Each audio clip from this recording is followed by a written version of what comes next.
Papakita ko sa iyo mga guys ng isang inahin mga guys na bubuhay. Yung 15 heads na biik.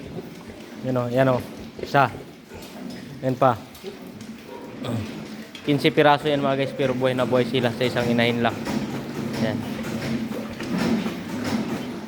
Ibig sabihin yan mga guys, nabubuhay yung 15 heads na biik ng mga anak niya. Dahil yung didi niya 15 rin yung didi niya. Kaya nabubuhay sila. Ayan o. Tapos may ilang piraso man na may maliit man o, pero magbubuhay na siya mga guys. Kaya dahil ni turuan na pinapakain ng pids, ito siya o. Yan, nabawasan na yung pids na pinapakain kasi namin. May nagtatanong kasi sa akin kung paano daw pagpaturo ng pagpakain sa mga biik.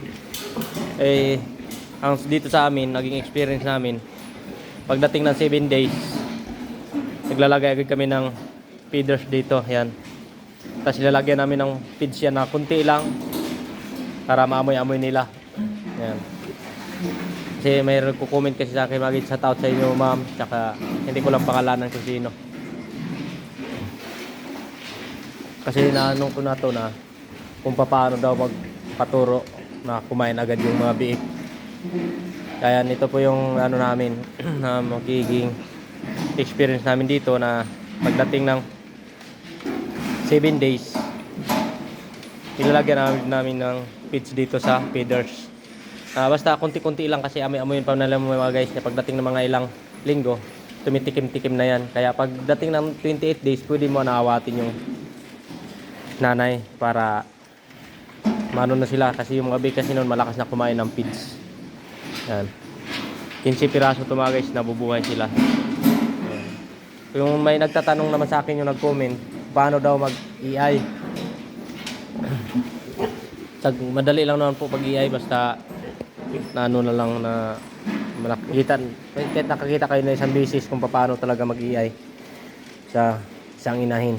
Kailangan ka po kasi mag-EI mga guys, naka malinis yung similya, tsaka maganda yung similya ng barako, tsaka kailangan talaga standing heat yung isang inahing baboy, para talaga sure ball talaga siya na mabuntis mga guys. Kasi kapag standing heat po talaga, bihira lang po talaga nag-greet yung isang inahin, tsaka maganda yung similya ng barako. Yung barako naman, importante, kailangan nakakondisyon siya lagi, kaya para gagkuliktahan natin sila, maganda yung similya na binibigay nila sa mga ano para buhay na buhay bukas similya. Kasi kapag magkolekta kasi kami dito, kasi ay yung gamit namin, tinitingnan po talaga namin, may microscope yan kung buhay po talaga yung similya, kaya para malalaman natin kung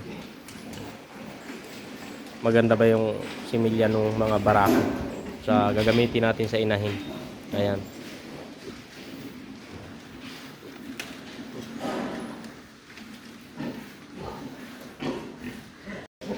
Yung sa nagko-comment naman sa ano namin, yung ano daw yung gel na ginagamit namin kapag magdukot kami. Yung pangalan kasi ano LUOB. Kaya yung ano yun loob yung pangalan nun. Kaya sa nagtatanong, yun lang po talaga yung pangalan nakasulat dun, kasi mga ibang sulat kasi yung Chinese.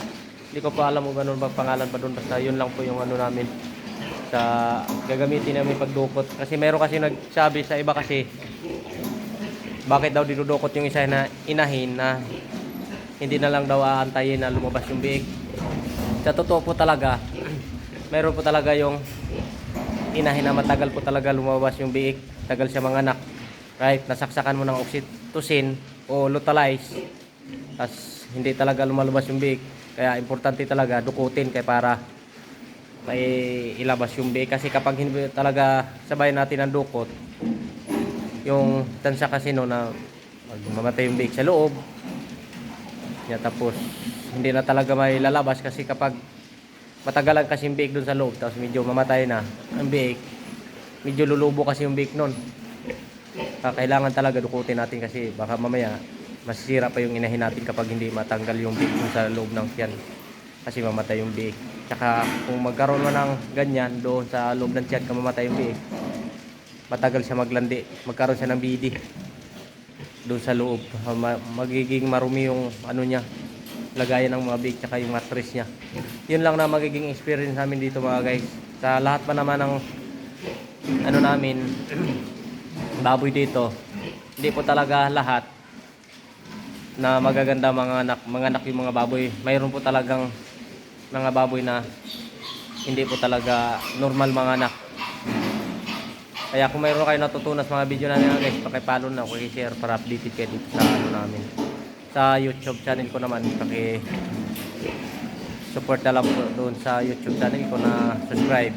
Kaya mayroon po na akong talagang mga video doon para doon sa mga inahing baboy talaga paano po mag-AI, kung paano nagsimula. Ayan. Ay, papakita ko lang sa inyo mga guys. Ayan. Yung pinakita ko kanina mga guys, yung mga 15 heads na biik sa isang inahin lang. Ayun yun mga guys.